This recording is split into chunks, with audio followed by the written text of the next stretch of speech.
नमस्कार welcome back to my channel.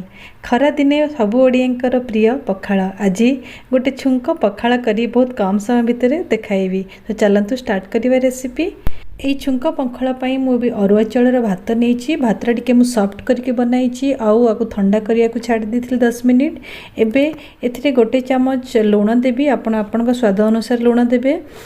एबे भात रे किछि आंब कसियार अदा कोरा करी नेछि आ पुदीना पत्र नेछि एथिरे दे देबी।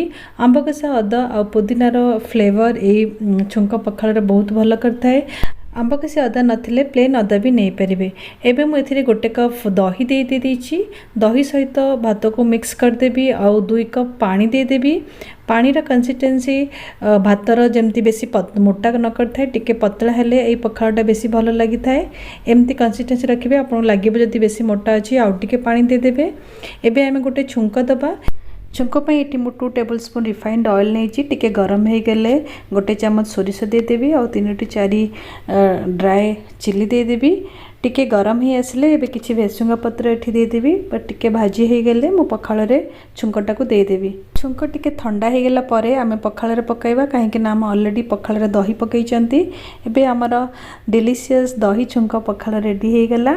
आशा करछि आपन की रेसिपी भल लागिबो। प्रस्तुत करी कहिबे केमति लागिला। Thank you.